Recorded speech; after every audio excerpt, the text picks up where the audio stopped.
और अब शुरू हो रहा है कुरुक्षेत्र। उत्तर प्रदेश में चुनाव में बहुत कम दिन बाकी हैं और सभी पार्टियों ने अपने अपने कुछ कैंडिडेट्स के नाम का ऐलान कर दिया है, कुछ करने जा रही हैं। बीजेपी ने 190 से ज्यादा उम्मीदवारों की घोषणा कर दी, लेकिन अखिलेश यादव की पार्टी का गठबंधन अभी तक 40 से कम नाम ही बता पाया है।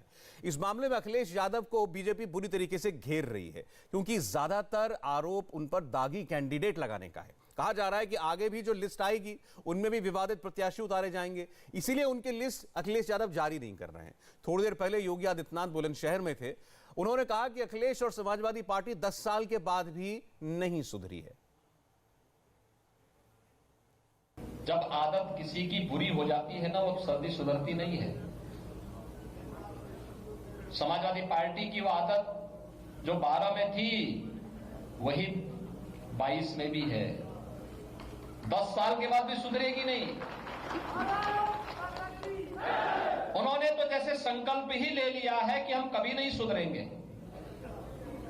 और उनकी प्रत्याशियों की सूची आप देख सकते हैं। कैराना से लेकर के बुलंदशहर, स्याना और लोनी तक जो एक फहरिस्त है प्रत्याशियों की, ये वही लोग हैं जो कैराना के पलायन के लिए जिम्मेदार रहे हैं, मुजफ्फरनगर के दंगों के लिए जिम्मेदार रहे हैं, बुलंदशहर के उपद्रव के लिए जिम्मेदार रहे हैं।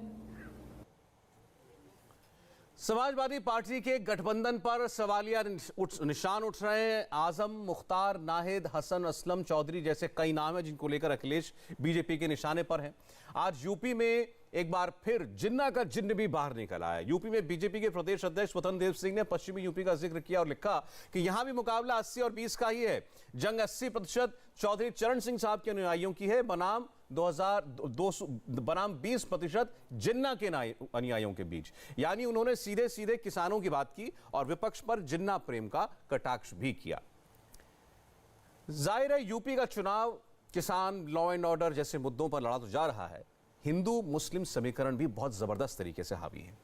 समाजवादी पार्टी के अगर आप कैंडिडेट की लिस्ट देखेंगे तो उसमें बहुत सारे मुस्लिम उम्मीदवार हैं। बसपा और AIMIM भी पीछे नहीं है। बसपा की आज जो लिस्ट आई है उसमें 51 कैंडिडेट्स डिक्लेयर किए गए, उसमें से 20 उम्मीदवार मुसलमान हैं। किसी किसी जिले में तो सभी विधानसभा सीटों पर मुस्लिम उम्मीदवार उतारकर मायावती और ओवैसी ने बड़ा दांव खेला है। अब सवाल है कि इसका नुकसान किसको होगा? क्या इससे अखिलेश का रास्ता जो है वो आसान हो जाएगा, या फिर यूपी के भाईजान को योगी भी कबूल हो सकते हैं, जिसके बारे में कोई बात करता नहीं है? इसी मुद्दे पर शुरू करने जा रहे हैं हम आज का मुकाबला। हमारे साथ मेहमान जुड़े हैं। राकेश त्रिपाठी जी, भारतीय जनता पार्टी के प्रवक्ता, हमारे साथ जुड़ गए। राकेश जी, मैं योगी जी के बयान पर तो बात करूंगा आपसे पहले, लेकिन पहले जो स्वतंत्र देव सिंह साहब हैं, उनका जो ये ट्वीट आया कि ये 80 बनाम 20, ये 80 बनाम 20, 80 बनाम 20 क्यों आपकी पार्टी इतना कह रही है? और 80 में वो बताते हैं चौधरी चरण सिंह के अनुयायी और 20 में बताते हैं जिन्ना के अनुयायी। क्या मतलब हुआ?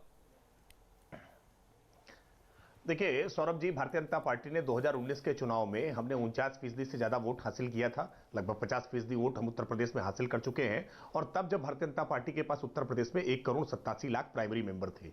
आज भारतीय जनता पार्टी के पास उत्तर प्रदेश में 3,70,00,000 प्राइमरी मेंबर है। हम 3,60,00,000 वोट पाकर के 325 सीटें उत्तर प्रदेश में पा चुके हैं। हमें पूरा विश्वास है कि इस बार उत्तर प्रदेश का 80% जनमानस भारतीय जनता पार्टी के पक्ष में है। वो जो चाहता है कि उत्तर प्रदेश में एक्सप्रेसवे की रफ्तार बनी रहे, उत्तर प्रदेश में कानून का राज रहे, बुलडोजर चलता रहे, उत्तर प्रदेश में दंगों को ऐसे ही रोका जा सके, दंगा करने वालों के मन में खौफ रहे, उत्तर प्रदेश में रोजगार की संभावनाएं आए। ये 80% लोग उत्तर प्रदेश का मुस्तकबिल ठीक करना चाहते हैं, अपने बच्चों का भविष्य बेहतर करना चाहते हैं। ठीक है, योगी आदित्यनाथ जी और नरेंद्र मोदी, वो आपका दावा है, और जो वोट आपको मिला वो वोट मिला, वो रिकॉर्ड पर राकेश जी, मैं उसकी बात नहीं कर रहा हूं।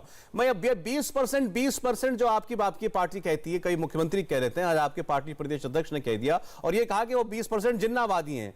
तो आप ये आरोप जब आप लगाते हैं, सीधे सीधे ये कहा जाता है कि आप 80% हिंदू और 20% मुसलमान की बात कर रहे हैं। या तो ये बात आप लोग खुल के कहना शुरू कर दीजिए।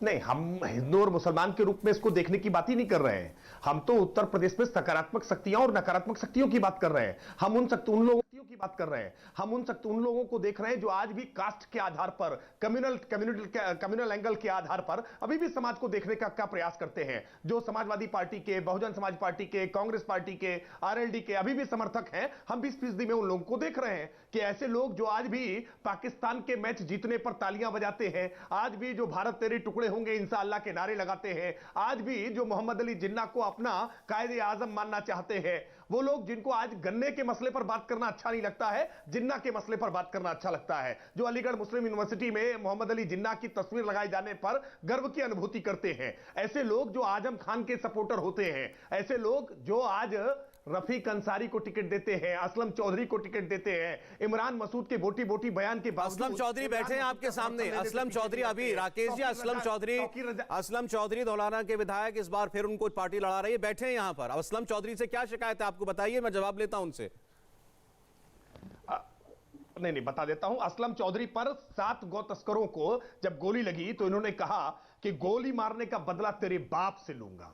यानी गौ तस्कर को गोली लगती है तो इनको बहुत पीड़ा होती है। गौ तस्करी से असलम चौधरी का क्या रिश्ता है, आज इंडिया टीवी पर बतावें कि गौ तस्करों से इनका क्या रिश्ता होता है। क्यों उत्तर प्रदेश में गौ तस्करी करने वालों को, भूमाफियाओं को, दंगा करने वालों को, आतंक में लिप्त लोगों के प्रति सहानुभूति क्यों आती है? क्यों इन लोगों के मन में जाति और मजहब के आधार पर अपराधी के लिए मन में सहानुभूति आती है? असलम चौधरी को इस बात का जवाब देना चाहिए। असलम चौधरी जी, मेरी आवाज अगर आपको मिल रही है तो जरा जवाब दीजिएगा। आपका वो बयान चला था, उस वक्त काफी उसकी चर्चा भी हुई थी, उसके बाद आपने उसके ऊपर सफाई भी पेश की थी, लेकिन आज आपका नाम भी बीजेपी उन उम्मीदवारों की लिस्ट में शुमार करके बताती है कि ये देखो, ये वो दागी लोग हैं, अपराधी प्रवृत्ति के लोग हैं जिनको समाजवादी पार्टी टिकट दे रही है। मैं इनसे ये पूछना चाहूंगा, इनके क्वेश्चन का जवाब ये देना चाहूंगा कि पहले अपने गिरवान में को झांके किस तरीके से। मैंने ये कहा था, जिन बात के अपराधी का ये जवाब मांग रहे हैं गौ तस्करों का, जब पुलिस प्रशासन कह रहा है, देश का संविधान और कानून कह रहा है, जो मुल्जिम अपराधी है पकड़ के बंद किया जा सकता है, एक ही साथ 7 लड़कों की गोली मारी जाती है। इन्हीं के विधायक नंद किशोर, अभी पीछे आपने वीडियो देखी होगी कि मुर्गे के ये दुकानें बंद करो, मुर्गा दिल्ली बेचो, ये इस तरीके की आप दूसरी अपराधी तरीके का। नंद किशोर के ऊपर कितने मुकदमे हैं, गन्ना मंत्री के ऊपर, सुरेश राणा के ऊपर कितने मुकदमे हैं। इन पहले अपने लोगों को देखें, इनके लिस्ट में जितने भी विधायक हैं, आपके अपने विधायकों के लिस्ट ये उठा के देखें कि उन पर कितने मुकदमे हैं, कौन कौन से अपराध हैं।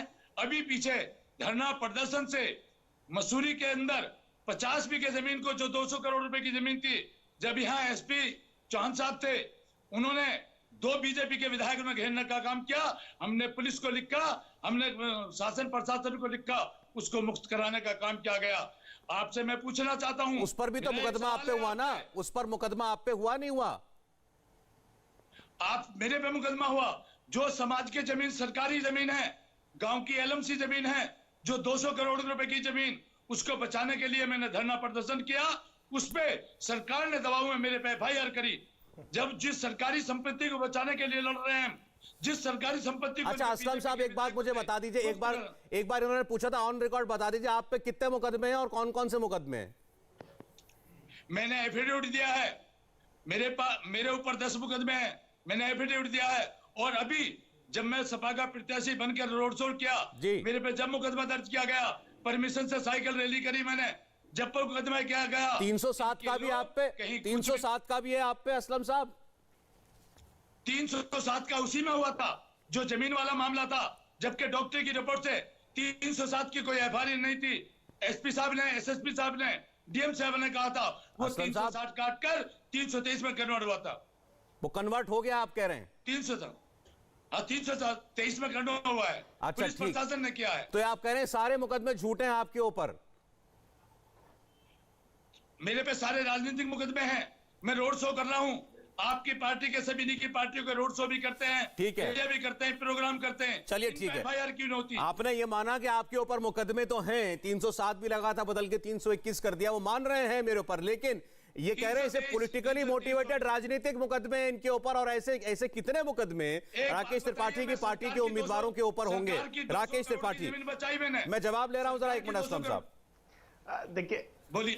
मैं जवाब देता हूं। देखिए, असलम चौधरी जी जानते हैं, जब समाजवादी पार्टी की सरकार थी तो इनकी पार्टी की सरकार के समय में समाजवादी पार्टी के लोग नारा लगाते थे, समाजवादियों का नारा है खाली प्लाट हमारा है, जो जमीन सरकारी है वो जमीन हमारी है। किस प्रकार से जमीनों पर आपके नेताओं ने कब्जा किए थे।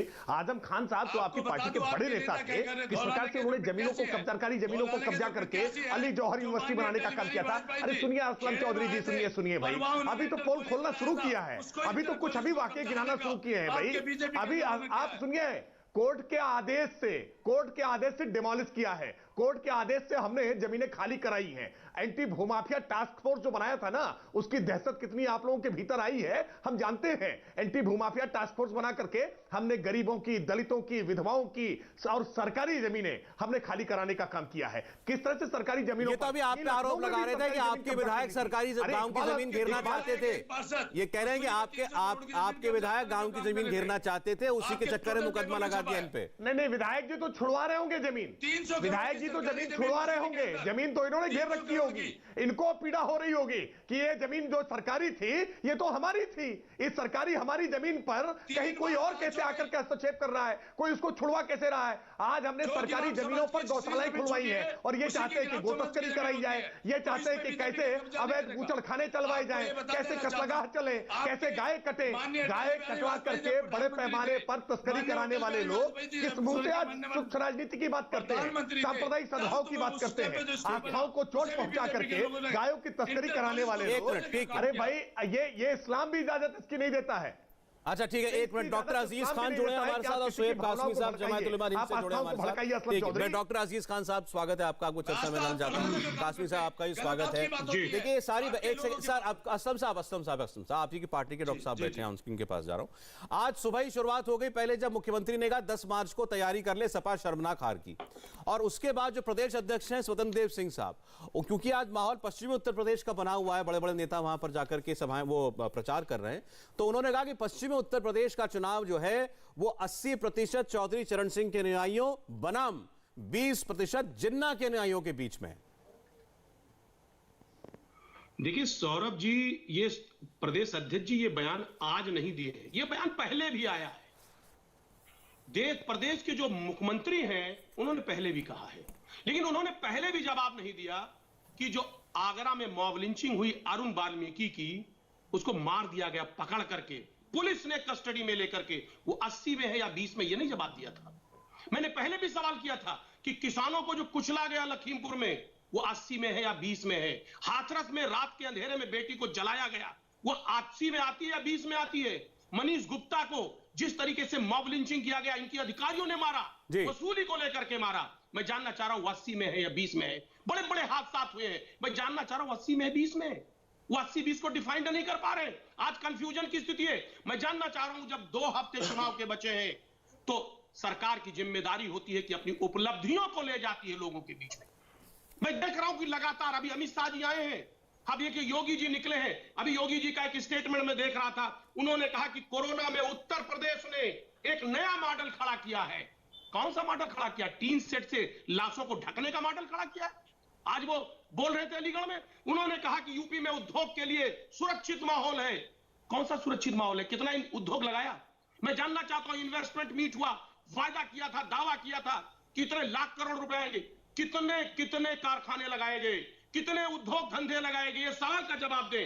मैं बता रहा हूं, ये झूठ की गठरी जो झोला लेकर के घूम रहे हैं माननीय अमित शाह जी और माननीय योगी जी, ये झूठ का जो झोला लेकर घूम रहे हैं, प्रदेश की जनता समझ रही। देखिए बीजेपी के, मैं देखिए डॉक्टर साहब ऐसा है, आज अमित शाह भी बोले, योगी जी भी बोले, सब एक बात बोले, बार बार एक बात बोले। आवाज नहीं आ रही सर आपकी। मेरी आवाज आप सुन पा रहे हैं? अब आप चेक कर लें जरा, आवाज आ रही मेरी आपको? फोन उनका जो है वो डिस्कनेक्ट हो गया है। मैं एक बार आवाज मेरी ठीक कर दे। आपकी आवाज तो हमें मिल रही है, मेरी आवाज अगर आपको सुनाई दे तो बताइएगा। चलिए ठीक है, जाता हूं मैं। असलम चौधरी साहब, आज योगी आदित्यनाथ जी ने कहा है ये गुंडों को, दागियों को और अपराधियों को टिकट देने की सपा की आदत बहुत पुरानी है, आसानी से जाएगी नहीं, 10 साल में भी सुधरे नहीं है। मैं इसके जवाब में ये कहना चाहता हूं, माननीय मुख्यमंत्री योगी जी पहले अपने गिरबान में ये झांक लें, सुरेश राणा, जितने भी इनके वहां के मंत्री, गन्ना मंत्री हैं, आपके इनके नंद किशोर गुर्जर, कितने कितने इन पे मुकदमे, जरा एक बार टीवी में उनकी भी लिस्ट दिखा दें। ठीक है, मैं ये जानना चाहता हूं, जिस वक्त सुरेश राणा जी और इन सब ने उठाया था आवाज, जब यहाँ मेरी विधानसभा के अंदर छपरौली इसका विचरले का कांड उठाया था, जब लोगों ने कहा, जिस बात को ये कहते हैं, जो इनके तीन तीन लेटर हाउस चल रहे थे, जब वो आवाज निकल के सब आई, साफ सामने जनता के सामने आई, जनता ने देखा, तब उस वक्त कहां चले गए? जिस काम को लांछनीय हम पे लगाते हैं, हमारी कौम पे लगाते हैं, उस काम को ये खुद करते हैं। इनके जब तीन लाटर हाउस के मीट के काम के वो निकले, तब तो चुप होने का। मैं जवाब लेता हूं राकेश त्रिपाठी से इस बात का, ये बात इन्होंने भी उठाई थी, लेकिन ये बार बार नाहिद हसन गिनाते हैं, नाहिद हसन के मुकदमे गिनाते हैं, गैंगस्टर एक्ट में जेल में बंद है गिनाते हैं, और फिर भी सपा की टिकट से नाम कटा नहीं, ये बताते हैं। मैं आपसे इनसे पूछना चाहता हूं, नाहिद हसन को लेकर के एक तो बार अभी भी अजीज खान न्याय स्पष्ट नहीं कर पाएंगे कि नाहिद हसन अभी समाजवादी पार्टी के कैंडिडेट है या नहीं है, क्योंकि समाजवादी पार्टी भ्रम की स्थिति में है। सबकी लिस्ट देख लें, ये किस तरीके का, कितने किस किस अपराध में मुकदमे हैं। एक मिनट नहीं, मैं जवाब दे देता हूं असलम चौधरी जी, आपके सवाल का जवाब दे देता हूं। आप सुन लीजिए, संगीत आपने दंगों का पोस्टर बॉय बनाने की कोशिश की थी। आप याद करिए अपने कार्यकाल को, जब मुजफ्फरनगर के दंगे हुए थे, तो उन दंगे में आपने संगीत सोम और सुरेश राणा पर असलम चौधरी साहब एक मिनट जरा सुन के राकेश त्रिपाठी की आवाज है। क्या हुआ? आपने जो रासुका तामील की थी उसका क्या हुआ? इलाहाबाद हाईकोर्ट के लखनऊ खंडपीठ में जब रासुका की एडवाइजरी बोर्ड की बैठक हुई तो एडवाइजरी बोर्ड ने खारिज कर दिया, कहा यह पॉलिटिकल मोटिवेटेड है, विधायकों पर गलत तरीके से आरोपित किया गया है। आपके आरोपों को खारिज कर दिया कोर्ट ने। वास्तविकता यह है कि मुजफ्फरनगर का दंगा जो इतने दिनों तक लगातार फैला रहा, उसका कारण यही था कि दंगाइयों को बचा रहे थे। जो दंगाई थे उनको राजकीय वायुयान से बैठाल करके मुख्यमंत्री आवास में चाय और नाश्ता करा रहे थे, और जो वास्तविकता में वहां पर पीड़ा को आवाज दे रहे थे, जो जाट भाइयों की पीड़ा को आवाज दे रहे थे, जो उनके जख्मों पर मरहम लगा रहे थे, उनको आप दंगाई घोषित करने में लगे थे। और इसी कारण से ये जनता का आक्रोश लगातार वहां दंगे की परिणति में रहा। आखिरकार आज योगी आदित्यनाथ की सरकार में क्यों नहीं एक भी दंगा हुआ है? क्यों सांप्रदायिक सद्भाव बना रहा? इसलिए क्योंकि गलत को हमने गलत स्वीकार किया। जहां कहीं भी आपराधिक कानून व्यवस्था बिगड़ी, हमने तुरंत कठोरता से कार्रवाई की, इसलिए कोई दंगा नहीं हुआ। आज जिन घटनाओं का अभी उल्लेख डॉक्टर अजीज खान बार बार लगातार करते हैं, हर घटना पर प्रभावी और तत्परता से त्वरित कार्रवाई हमने करने का काम किया है। अपराध पर जीरो टॉलरेंस दिखाया है। अरे भाई जवाब दीजिए, ये मुकीम काला का आतंक क्यों था? ये मुस्तकीम काला का आतंक क्यों था? ये बताइए ना, मुकीम काला का आतंक क्यों था? कौन था मुकीम काला का आका? किसने मुकीम काला को सरपरस्ती दे रखी थी? क्यों नहीं मुकीम काला को उसके किए की सजा मिल रही थी? क्यों मुकीम काला को उसके किए की सजा योगी आदित्यनाथ सरकार में मिलती है? क्यों अपराधियों को जेल की सलाखों के पीछे आप नहीं भेजते हैं, आप सरपरस्ती देने का काम करते हैं? समाजवादी पार्टी के शासनकाल में कैराना से पलायन क्यों होता है, और क्यों योगी आदित्यनाथ जी की सरकार आने के बाद कैराना से पलायन किए हुए व्यापारी वापस लौट करके उत्तर प्रदेश आ जाते हैं, वापस कैराना अपने घर आ जाते हैं? जवाब ले रहा हूं मैं डॉक्टर अजीज खान से। आपसे थोड़ी देर पहले गृहमंत्री अमित शाह ने कैराना में जाकर उस परिवार से मुलाकात की। एक सेकंड डॉक्टर साहब के पास जा रहा हूं। उस परिवार से गृहमंत्री मिले जो पलायन करके 14 में चला गया था, 17 में वापस आया है। 25 लाख की फिरौती मांगी गई थी, उससे पहले 2 व्यापारियों को गोली मारी गई थी। ये बातें वो परिवार खुद बताता है कैमरे के ऊपर। तो उसके बाद जब गृहमंत्री मिलकर निकले, उन्होंने कहा कि आज जब मैं देखता हूं कैराना की हालत, मैं 14 में पहली बार आया था, उसके बाद आज आया हूं तो बड़ी शांति मिलती है। सौरभ जी, पहली बात तो आज जिस तरीके से अमित शाह जी ने वहां दौरा किया, बड़ा कोविड का प्रोटोकॉल फॉलो किया जा रहा है। क्या एक देश में 2 चुनाव आयोग हैं? उनके लिए अलग कानून है, दूसरों के लिए अलग कानून है।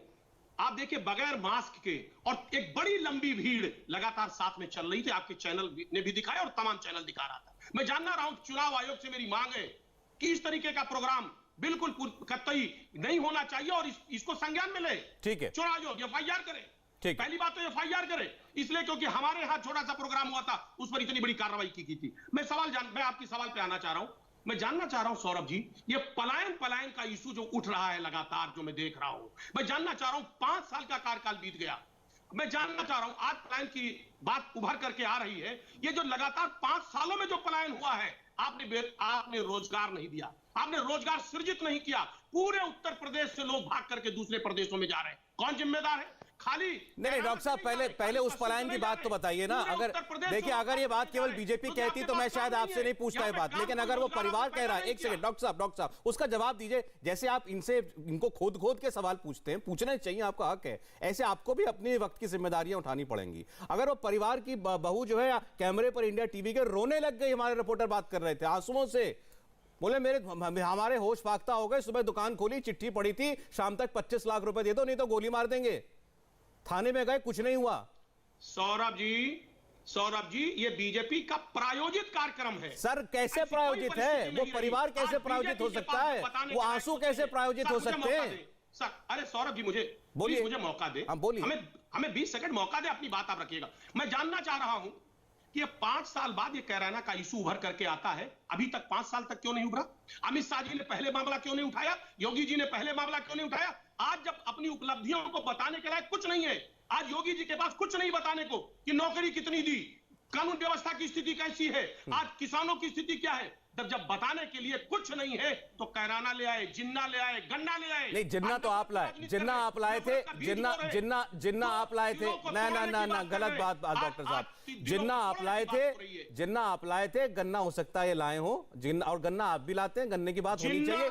गन्ना तो काम की बात है, जिन्ना अखिलेश यादव जी लाए थे।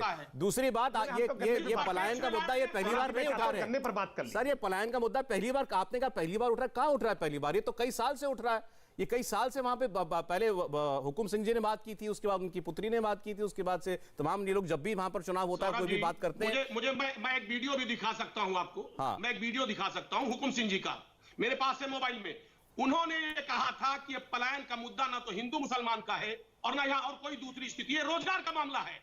आज यहां लोगों को रोजगार नहीं मिल रहा है, लोग परेशान हैं और इसकी वजह से पलायन कर रहे हैं, हिंदू मुसलमान की वजह से। अरे सर एक सेकेंड, डॉक्टर साहब आप अपनी सरकार की बात कर रहे हैं कि आप अपनी सरकार में वो जो पलायन का मुद्दा पहली बार उठा था उस वक्त यूपी में आप, मेरी बात सुनिए एक मिनट, मेरी बात सुनिए। आप कह रहे हैं रोजगार की वजह से, वो जो आप हुकुम सिंह जी की बात कर रहे हैं उस वक्त तो सर आपकी सरकार थी यूपी में, आपकी सरकार के दौरान ये मुद्दा उठा था। आप कह रहे हैं कि आपकी सरकार में रोजगार नहीं था इसलिए लोग जा रहे थे। सुनिए, ये 3 साल पहले का मामला है, सुनिए ना मेरी बात, मैं बता रहा हूं। देखिए आज मृगांका जी पूरी तरह से चुनाव हार रही हैं, ठीक है, उनको जिताने के लिए, इससे पहले भी चुनाव हारी थी, उनको जिताने के लिए सारी रणनीति बनाई जा रही है। मेरे को सर मुझे कोई मतलब नहीं मृगांका जी जीते या नाहिद हसन जीते, अभी नाहिद हसन पे हम बात करेंगे, लेकिन अगर मुझे कोई व्यक्ति सामने दिखाई दे रहा है और वो महिला है, वृद्ध महिला, वो रोते रोते बता रही है कि ऐसा ऐसा हमको चिट्ठी मिली थी, धमकी मिली थी, और आप कह रहे हैं वो फर्जी है, झूठ है, तो मैं इस पर एतराज करूंगा। मुझे उस महिला की बात पर यकीन होगा, वो क्यों झूठ बोलेगी, वो महिला, वो परिवार क्यों झूठ नहीं। एक मेहमान हमारे साथ और हैं, उनको मैं चर्चा में ले आऊं। सुएब कासमी साहब हमारे साथ हैं। कासमी साहब, ये सब प्रचारित है कि पहले गुंडागर्दी होती थी, आज वहां पलायन हुआ करता था, आज इनका दावा है कि लॉ एंड ऑर्डर ठीक हो गया, दुरुस्त हो गया है। ये कहते हैं सपा दागियों को टिकट देती है, अपराधियों को टिकट देती है, कुछ सच्चाई है इसमें? देखिए, आज जो समाजवादी पार्टी और आरएलडी के कैंडिडेट्स हैं, उनमें आधे कैंडिडेट तो पश्चिमी उत्तर प्रदेश में वो हैं जो गोश्त माफिया हैं, उनकी फैक्ट्रियां गोश्त की बंद हो गई हैं, और वो जो उनको दोबारा लाने के लिए और जो उन्होंने अपने नाजायज धंधों से इलाकों में आतंक फैला रखा था, उस आतंक को दोबारा वापस लाने के लिए उन्हें टिकट दिया गया है।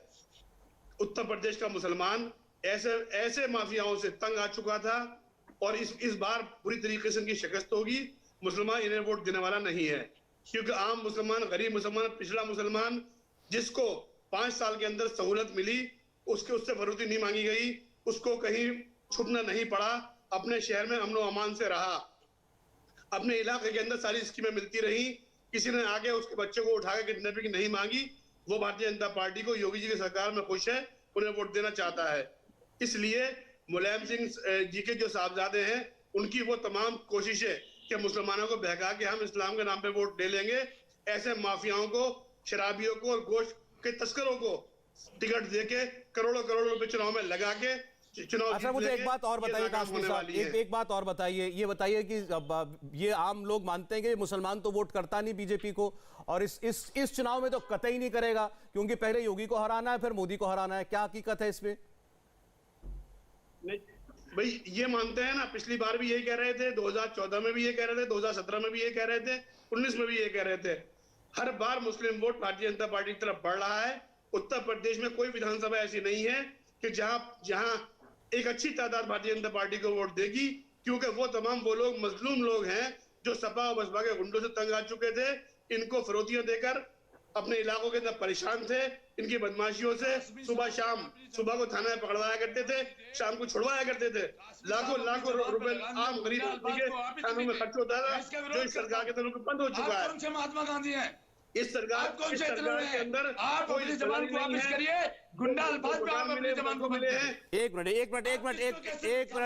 असलम साहब क्या दिक्कत है आपको इनके बोलने में, क्या प्रॉब्लम है? एक सेकंड मैं ये कह रहा हूँ, काश्मी जी, एक मिनट बोल रहे हैं, गुंडा बोल रहे हैं, गुंडे का परमिशन बोलने का किसका, कौन सी सरकार? अरे एक सेकंड काश्मी साहब, एक सेकंड समय ना, एक मिनट काश्मी साहब, एक मिनट। मैं ये जानना चाहता हूं कि इनको ऐतराज क्या है। इन्होंने क्या कहा? इन्होंने कहा कि जितना जैसे हिंदू परेशान था अपराधियों से, ऐसे मुसलमान भी परेशान था। अगर अपराध खत्म हुआ है तो मुसलमान खुश हुए। मैं कुछ अगर अपराध उसको मुसलमान को अगर अपराधी नहीं दिख रहा तो अच्छी बात है ना। ठीक है, तो बताइए इन्होंने जो कहा, हाँ। इन्होंने जो गुंडे कहा, हम भारतीय संस्कृति में ऐसे अल्फाज बोले, और ये जौन से उसके उलमाए हिंद के हैं, हाँ। यहाँ तो सभ्यता के अलावा कोई अल्फाज ही नहीं निकलता। मैंने गुंडे में ऐतराज किया। नहीं, गुंडे तो जब इन्होंने कहा कोई अपराध, सर कोई अपराधी है गुंडा है तो उसको अपराधी गुंडा ही कहेंगे ना। अपराध कम हुआ ये बात कह रही है। इन्हें सभी को कहा, नाम लेके कह सकते हैं, मुझे नाम लेके कह सकते हैं, एक मिनट काश्मी जी किसकी बात कर रहे हैं? शोएब काश्मी की आवाज आए, एक सेकंड में समझ गया। किसका नाम लेके पूछ रहे हैं गुंडा है नहीं है? बुलंदशहर से आपका कैंडिडेट यूनुस गुंडा है नहीं है? बताइए यस या नो। नाहिद हसन गुंडा है नहीं है? नाहिद हसन गुंडा है। शहर से आपका कैंडिडेट नासिर कुरैशी कैसे गुंडा है? गोश्त माफिया है नहीं है? उसका गुंडे का राजनीतिक भाषा में गुंडा कैसे अपहरण क्या है, डकैती की है, लूट की है, जो गुंडा कहेंगे उसे? अरे हिस्ट्री सीटर है भाई, गैंगस्टर है, हिस्ट्री सीटर है। क्योंकि आपने धौलाना से लेकर मसूरी, आप जैसे लोगों ने पूरे इलाकों के आतंक फैला रखा है। आप को बदनाम करना, आतंक से लोग डरते हैं। नाहिद हसन, एक शोएब काश्मी, नाहिद हसन तो विधायक हैं। शोएब काश्मी, एक मिनट, एक सेकंड, शोएब काश्मी, नाहिद हसन तो विधायक हैं। नाहिद हसन तो विधायक हैं, आप उनको गुंडा कह रहे हैं? उनके ऊपर कितने मुकदमे हैं? तो मुख्तार अंसारी भी है, अगर वो गुंडा है कैसे विधायक? उनके पिताजी से लेकर उनकी लोगों को सताने की नहीं है। इन में तो क्या दिखाएं गुंडे, उन पर मुकदमा नहीं है। अंदर मुजफ्फरनगर में, शामली में, बागपत में, बड़ौत में, सहारनपुर में, देवबंद में, हर जगह लोग आपसे कहता हूं, ऐसे लोगों से परेशान हैं। उत्तर प्रदेश की जनता और ऐसे लोगों को विधानसभा नहीं पहुंचने देगी। योगी सरकार से लोग खुश हैं। चलिए, अच्छा एक सेकंड नाहिद हसन की बात करते हैं। नाहिद हसन की बात करते हैं। एक परफॉर्मा है, एक फॉर्म है, वो भी स्क्रीन पर अभी आएगा। उसमें ये बताया गया कि नाहिद हसन को समाजवादी पार्टी ने टिकट क्यों दिया है। उसमें इसका बात का जिक्र है कि नाहिद हसन के ऊपर बहुत सारे मुकदमे हैं। नाहिद हसन फिलहाल जेल में है। गैंगस्टर एक्ट में इनको योगी सरकार ने गिरफ्तार किया, और वो भी चुनाव से पहले गिरफ्तार किया। इस पर सपा का आरोप है इन पर कि ये सब चुनाव मैनेज करने के लिए किया जा रहा है। बहरहाल उसमें यह कहा गया राकेश त्रिपाठी जी कि नाहिद हसन ने बहुत अच्छे काम किए हैं, नेक काम किए हैं, सोशल वर्क किया है, इन्होंने बहुत लोगों की मदद की है, कोरोना में खास तौर पर लोगों के घरों तक पहुंचे हैं, उनको बहुत सहायता प्रदान की है। मानवता के आधार पर इनको हमने टिकट दिया है क्योंकि अच्छे इंसान हैं। और दूसरे के इनके ऊपर जो आरोप लगे हैं वो कोई गंभीर आरोप नहीं है। हर पॉलिटिकल आदमी, एक सेकंड राकेश त्रिपाठी काम करता है। सौरभ जी देखिए, दंगा भड़काने के आरोप गंभीर आरोप नहीं होते हैं। ये निश्चित तौर पर गैंगस्टर्स को, हिस्ट्री सीटर्स को ये समाज सेवक का दर्जा दे देंगे, बिल्कुल दे देंगे। इनके कलेक्शन एजेंट हैं, यही सब कलेक्ट करके इकट्ठा करते हैं और ऊपर पहुंचाने का काम करते हैं। मैं बहुत जिम्मेदारी के साथ आरोप लगा रहा हूं। जब बुलडोजर चलता है तो पीड़ा अखिलेश यादव जी को होती है, और इसीलिए ये बुलडोजर के साथ में रिश्ता समझ में आ जाता है कि बुलडोजर जिन प्रॉपर्टियों पर चलता है उसका अखिलेश जी से क्या रिश्ता है। अपनी शासन सत्ता में रहते हुए इन अपराधियों को पुष्पित पल्लवित किया है। अब ये मुख्तार अंसारी को भी बताएंगे के समाजसेवक हैं। हालांकि अखिलेश यादव जी कौमी एकता दल के विलय के खिलाफ थे, एक समय में अपनी छवि ठीक करने की कोशिश कर रहे थे, लेकिन उन्होंने जान लिया कि बिना अपराधियों के साइकिल का एक भी पैडल नहीं मारा जा सकता है, इसलिए बिना अपराधियों के समाजवादी पार्टी आगे नहीं बढ़ सकती है। समाजवादी पार्टी के लिए जितना बड़ा दंगाई उतना बड़ा सफाई, ये नारा उत्तर प्रदेश में बहुत आसानी से सब लोग जानते हैं। जिस गाड़ी पर सपा का झंडा, आज तो आरएलडी गठबंधन में साथ बैठी है, लेकिन चौधरी अजीत सिंह जी ये नारा देते थे कि जिस गाड़ी पर सपा का झंडा समझो उसमें बैठा गुंडा।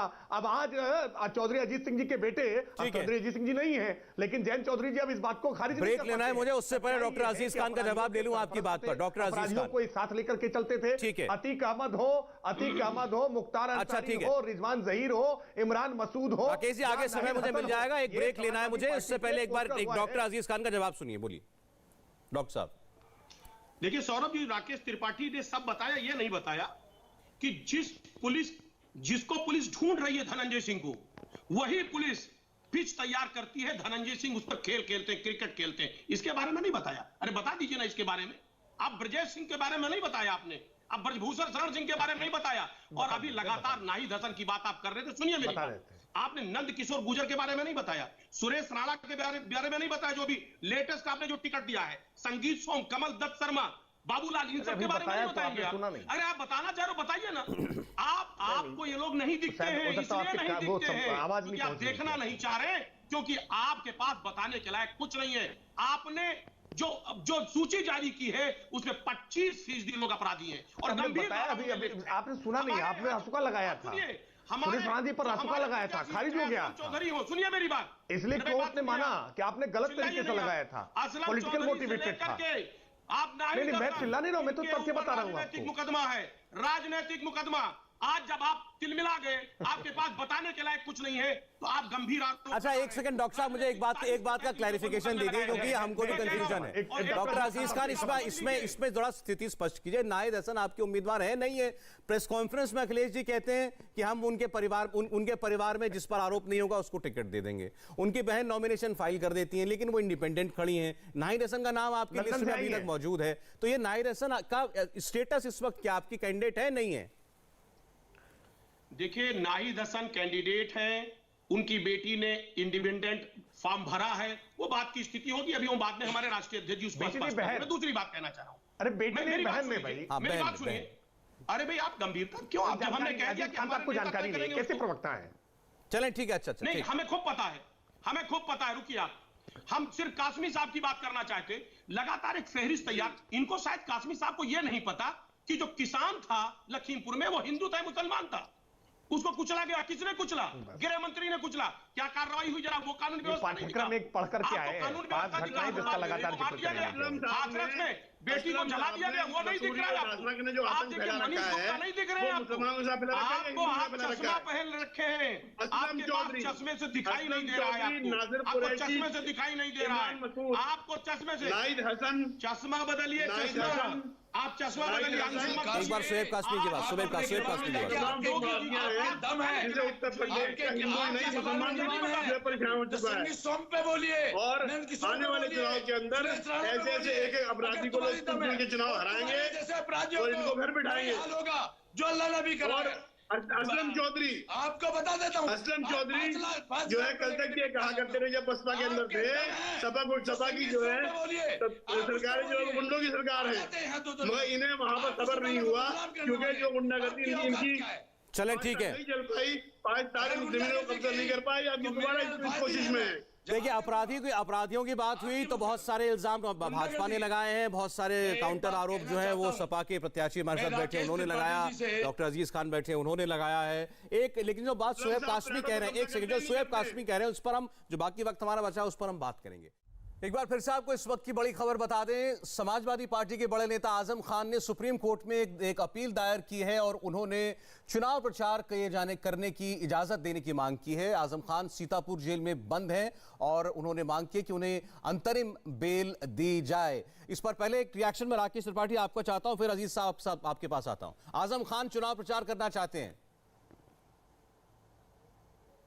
देखिए, हर संभव कोशिश की है समाजवादी पार्टी ने, बड़े से बड़े वकीलों की फौज लगा दी, हाईकोर्ट और सुप्रीम कोर्ट से अब तक उनको जमानत नहीं मिल पाई, क्योंकि डॉक्यूमेंटल एविडेंस है। उन्होंने जिस तरह से सरकारी जमीनों पर कब्जा किया था, गरीबों की, विधवाओं की और मुस्लिम समाज के लोगों की, केवल हिंदुओं की नहीं, मुस्लिम समाज के लोगों की, समाज के जो गरीब लोग थे, जो भी काश्मीर साहब बात कर रहे थे ना, केवल हिंदू पीड़ित नहीं थे, मुसलमान भी पीड़ित थे। मुसलमान समाज के बहुत सारी महिलाएं इकट्ठा होकर के योगी आदित्यनाथ जी से मिलने आई थी, जांच कराई तो पता चला कि उनकी जमीनें कब्जा करने का काम आजम खान साहब ने किया था। और आजम खान पर कई गंभीर आरोप हैं। इन गंभीर आरोपों के चलते हुए लगातार उनका पूरा परिवार जेल में था। अब्दुल्ला आजमा अभय में भी उनके बेटे जो है जमानत पर छूट कर आए हैं, उनकी विधायकी चली गई क्योंकि उन्होंने 2 बार जन्म लिया था, ऐसा आजम खान साहब ने बताया था। उनके 2 पासपोर्ट हैं, उनके 2 पैन कार्ड हैं, 2 जन्म तिथियां उनकी हैं। देखिए, आजम खान ने जिस तरह का अन्याय किया था, अत्याचार किया था, इतनी आसानी से उनको जमानत मिल नहीं सकती है। और अगर उनको जमानत मिल गई ना, तो भी जनता के बीच में वो जगा करके क्या बताएंगे? ये तो अब अदालत को तय करना है कि उनको जमानत मिले या ना मिले।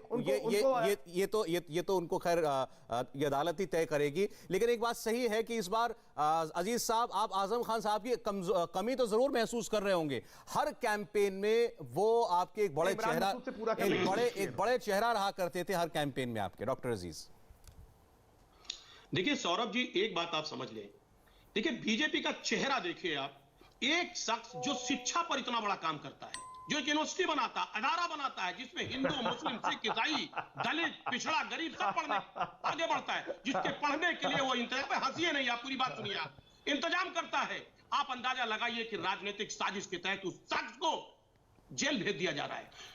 150 मुकदमे कायम किए जा रहे हैं। मैं जानना चाह रहा हूं कि आखिर मुर्गी चोरी, बैल चोरी, बकरी चोरी, भैंस चोरी, ये मुकदमे दर्ज किए गए। ये इनकी मानसिकता देखिए आप, कि एक शख्स जो शिक्षक, खुद तो इन्होंने शिक्षा को कोई काम किया नहीं, एक भी इदारा नहीं बनाया, एक भी यूनिवर्सिटी नहीं चले, ये मुकदमे तो बाद में लगे उन पर, ठीक है, आप कह सकते हैं कि इन्होंने ये मुकदमे बाद में लगाए उस पर, उनके ऊपर। लेकिन जो लैंड ग्रैबिंग के मामले बता रहे हैं, वो भी बता रहे हैं कि मुस्लिम परिवारों की जमीनों पर कब्जा किया हुआ था यूनिवर्सिटी के नाम पर। अगर ये देखिए, अगर उनको सुप्रीम कोर्ट तक जाना पड़ रहा है, इसका मतलब अदालत ने उन्हें अब तक उनको बरी नहीं किया ना। बेटे बाहर आ गए, बेटे के केस में ऐसी बात रही होगी कि उनको जमानत मिल सकती थी, बाहर आ गए, लेकिन इनको क्यों नहीं मिल रही है जमानत फिर?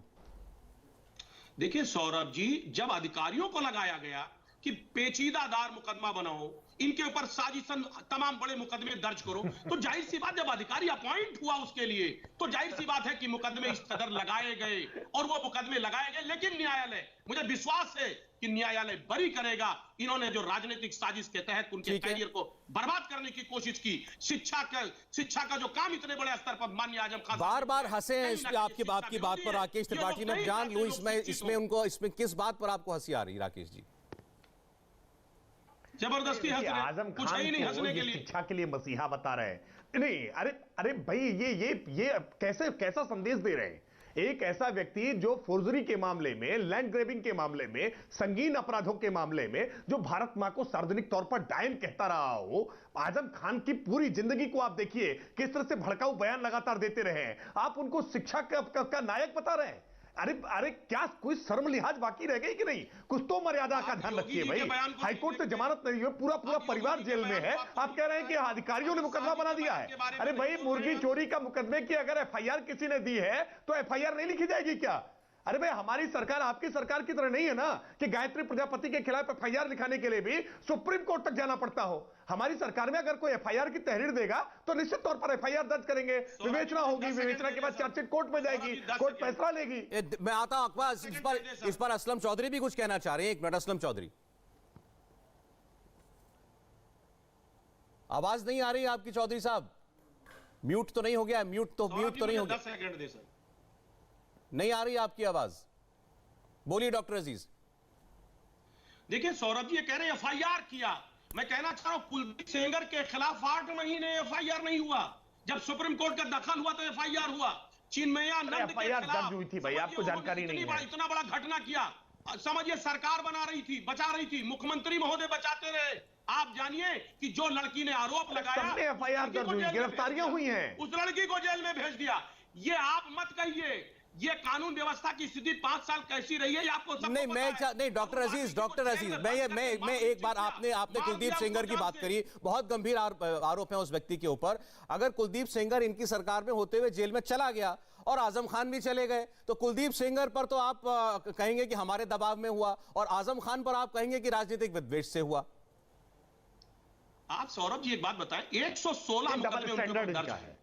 मुर्गी नहीं, मैं तो चोरी, सवाल बकरी पूछ रहा चोरी, हूं, भैंस ये चोरी, कुलदीप सेंगर सपा में भी विधायक रहे, कभी जेल नहीं गए। काम करता है, वो बसपा से भी विधायक रहे, कभी जेल नहीं गए। शिक्षा का मंदिर बनाता है, उसको आप जेल में बंद। अच्छा, एक मिनट, शोएब कासमी बताएं, आजम खान शिक्षा का मंदिर बना रहे थे, इसीलिए उनको खामखा परेशान करने के लिए जेल में डाला है बीजेपी ने। शोएब कासमी, देखिए, अखिलेश यादव हो या उनके बेटे अब्दुल्ला या उनके प्रवक्ता, ये सारे के सारे लोग मुर्गी चोरी, बकरी चोरी, किताबें चोरी, 2 पैन कार्ड, 2 पासपोर्ट, 2 आधार कार्ड, 2 नामों से प्रॉपर्टियां, ये छोटे छोटे मुकदमों की बातें करते हैं। बातें न करिए आप। जो गरीब औरतों की प्रॉपर्टी, यतीम बच्चों की जमीनें, डॉक्टर अजीज एक सेकंड बोलने नाम की औरत, यतीम से बात कर रहे हैं सौरभ जी, जिसके छोटे छोटे बच्चे पति नहीं है, उनकी जमीन छीन ली। नहीं, आपके लिए अगर एक सेकंड, अगर आपके लिए नहीं, मैंने ठीक से नहीं सुना, अगर आपके लिए कोई व्यक्तिगत बात कही है तो नहीं कहनी चाहिए। हाँ ठीक है, गलत बात है, मैंने ठीक से नहीं सुना होगा। देखिए, आप शोएब कासमी जी, आप पॉलिटिकल आरोप लगाना चाहते हैं तो आप लगाइए, कोई फैक्चुअल आरोप हो तो लगाइए, उसमें दिक्कत नहीं है। वे खामखा डॉक्टर अजीज हैं, प्रवक्ता अपनी पार्टी की बात करने बैठे, उनको मत घसीटिए, कही अपनी बात कही आप। वही मैं कह रहा हूँ कि ये तमाम छोटे छोटे मुकदमों की तो बात करते हैं। जमीन पे जो कब्जे इन्होंने किए हैं, गरीबों की जमीनें, यतीमों की जमीनें, बेवा औरतों की जमीनें, रिक्शे वालों की जमीन है, उनके मकानों पे कब्जा किया है, उसके बारे में ये लोग कभी बात नहीं करते। किसने किया? आजम खान जी ने, आजम खान ने किया है, आजम खान ने किए कब्जे। आजम खान, उनकी फैमिली ने, उनके ट्रस्ट ने। ये जौहर ट्रस्ट जो है, हर मुसलमान, हर देश का हिंदू चाहता है कि मुसलमान ही पढ़े, हिंदू ही पढ़े, उसके खिलाफ कोई नहीं है यूनिवर्सिटी के। मगर यूनिवर्सिटी जो बनाई गई है उसमें एसोसिएशन के लिए जो इन्होंने सामान इकट्ठा किया है, गरीबों की जमीनें इकट्ठी छीन के, यतीमों की जमीनों पर कब्जा करके इन्होंने जो गेट बनाए हैं, पुल बनाए हैं, अपने घर से लेकर वहां जाने के लिए सिस्टम बनाया है, वो सारा का सारा गैर कानूनी था। इस मामले में शिकायतकर्ता क्या इस मामले में शिकायतकर्ता मुस्लिम परिवार भी हैं? ये अगर आप जानकारी में है राकेश जी की तो बताएं। 24 गरीब लोगों की जमीनें मुसलमानों की हैं, 24 के 24 मुसलमान हैं। ठीक है, बताइए आप, असलम चौधरी साहब बताएं। मुसलमान ही शिकायत कर रहा है कि मेरी जमीन कब्जा कर लिया आजम खान के खिलाफ, इसलिए जेल में। यतीम भी हैं, गरीब भी हैं, असलम चौधरी, सौरभ भाई बोले। मेरी राकेश भाई से मेरा एक क्वेश्चन है। अभी इन्होंने कहा कि बिल्डोजर चल रहे। माननीय अटल बिहारी वाजपेयी जी जब प्रधानमंत्री थे, मेरी विधानसभा में खेड़ा गांव में आए थे, वहां उन्होंने एक स्कूल बनाया था, वो स्कूल सरकारी बनाया था। आज इनके बीजेपी के प्रत्याशी धर्मेश तोमर का उस पर कब्जा है। एक कॉलेज, क्या इनके कागजों में, इनके नक्शे में जो माननीय अटल बिहारी वाजपेयी जी का दिया हुआ तोहफा मेरी विधानसभा के क्षेत्र के लोगों को था, क्या वो नहीं है कि एक इनके बीजेपी के पूर्व विधायक ने और आज इनके प्रत्याशी हैं, एक स्कूल को बच्चों के, एक तरफ कहते हैं बेटी बचाओ बेटी पढ़ाओ, एक तरफ स्कूल पे कब्जा करके अनाप शनाप पीस लेने का काम करते हैं। अगर ये गलत हुआ है, अगर असलम चौधरी ऐसा कुछ हो रहा है जो गलत है और गैर कानूनी है, तो उस पर जरूर कार्रवाई होनी चाहिए। लेकिन हम बड़ी बात कर रहे थे, अली जौहर यूनिवर्सिटी की बात हो रही है, आजम खान साहब की बात हो रही है, बड़े नेता हैं, ये कह रहे हैं कि उन्होंने मजलूमों की जमीनें गलत तरीके से लेकर के कब्जा करके यूनिवर्सिटी के गेट और दरवाजे सब बनवा रखे थे, और शिकायत करने वाले मुसलमान भी हैं। मैं सौरभ भाई बताना चाहता हूं, कोर्ट के बड़े भाई डॉक्टर अजीब जो अजीब डॉक्टर साहब कह रहे हैं, जरा एक मिनट सुनने की तसल्ली रखिए। मुर्गी चोरी, मैं आपसे पूछना चाहता हूं, ईमानदार से बताएं सौरभ भाई, क्या मुर्गी चोरी कर सकते हैं आजम? क्या बकरी चोरी कर सकते हैं? मैंने तो खुद एक बार ये सवाल पूछा था बीजेपी वालों से, एक तरफ आप करोड़ों की उनके ऊपर जमीनें हड़पने का आरोप लगाते हैं और फिर कहते हैं ये मुर्गी भी चुराते हैं। लेकिन ये हमारे सर, मेरे पास समय, असलम चौधरी साहब, मैं आपको मुझे माफी चाहिए, मेरे पास समय खत्म हो गया है। मैं आपको कल फिर आमंत्रित करूंगा एक कार्यक्रम में, हम लोग फिर दोबारा बात कर लेंगे, लेकिन आज के लिए इतना ही।